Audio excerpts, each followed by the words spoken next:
Today's question: what are the keys to Mahasamadhi? You see, Mahasamadhi is the great and final samadhi. Maha means great or final. Samadhi means absorption. But absorption into what? What will you absorb into? What will you absorb into which is not already there? You see, the person, which is the mind, the psychological sense of self, thinks it has to merge into something.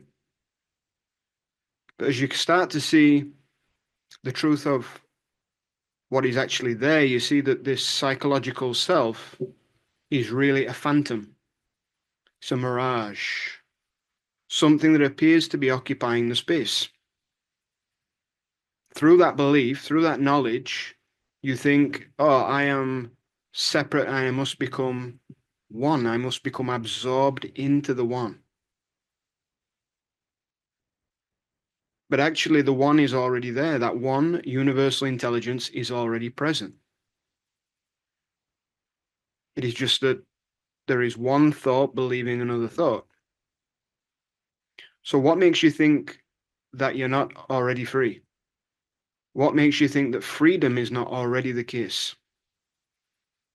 Not that you are free, because the one that is asking this question is the one that feels bound, is the one that feels separate.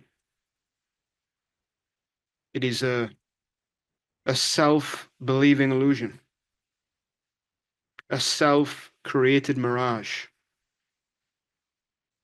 Once you snap out of that, because you see things very clearly, then what will you do with freedom? So the body is this universal intelligence. The whole of the universe is this universal intelligence. This universal intelligence is already free. The body is not limited. The body is not bound. You see, you were taught, oh, this is the body, this is the confines of the body. Begins here, it ends here. But actually, the air that is being breathed, is it not the same air that everyone else is breathing? Sharing the same air. The space that body appears to be in, is it not the same space that all other bodies are in? The same space. The matter, the earth that appears to be separate, is it not the same earth, the same matter that all other so-called bodies are sharing? Really, it is energy, isn't it? Simply energy. So it is the same energy. So you might think that this body begins and ends in a certain spot. That's just an appearance. There is really no boundary to it. When this body appears to die, it does not really die. It only transforms. Because it's energy. Energy cannot be destroyed. Energy cannot truly die. It can only transform. So what makes you think that this body is not already free? The one that doesn't feel free is the knowledge of self. What your society taught you, passed on from generation to generation to teach you that you are a separate person. Then the whole personality comes. This idea of your likes and your dislikes, all of these different identities attached to different roles. Male, female, mother, father, son, daughter, banker, plumber.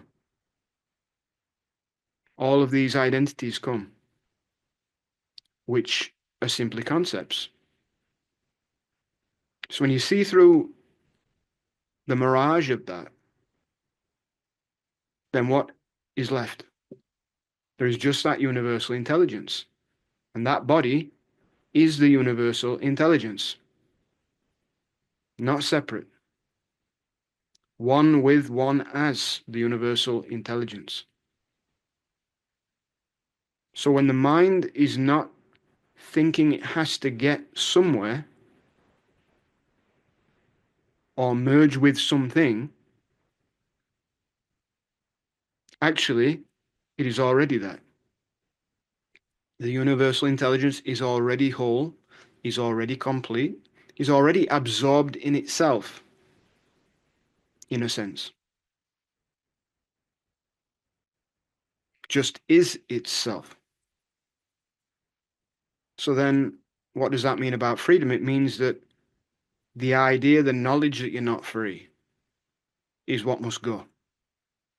It's the knowledge that must go. But you think you are the knowledge.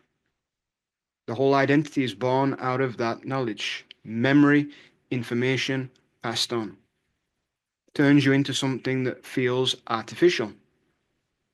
It's man-made. Language, words, concepts, ideas. That's what the knowledge is. But what is actually there that is not knowledge? This living intelligence is like the hardware. The knowledge is like the software that has been put onto it. When it gets put onto it and it gets downloaded or uploaded onto it, it interferes with the natural functioning of that universal intelligence. Then you're not natural, you become artificial. And that artificial sense is the dream world, the experience of being separate, apart from everything, fragmented, isolated, alone, but not truly alone. Because if you were truly alone, you'd be all one. But instead, you feel lonely, and that is different. The loneliness is what the person experiences because it feels apart from everything, so it misses people. And then there is fear. So then you feel trapped. You don't feel free. You create all of these mirages, these illusions, that you get stuck in all these cycles. All because of that belief, the knowledge that you are something, that you are not, that something is a certain way when it is not. So without grasping, where will the knowledge be without grasping? Without attaching to something, without identifying with something, you see. Then you will see that nothing can confine you. Nothing can hold you down, tie you back.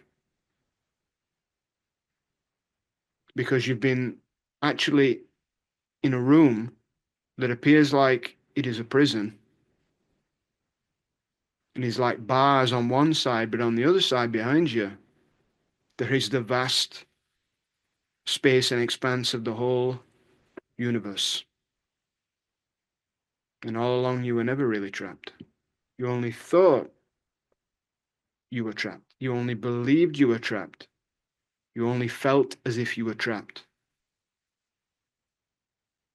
Because of the knowledge that you are something that you are not, that something there is a certain way when it is not. So once that knowledge is gone, then what? What happens then? I hope that answers the question. Enjoy the play.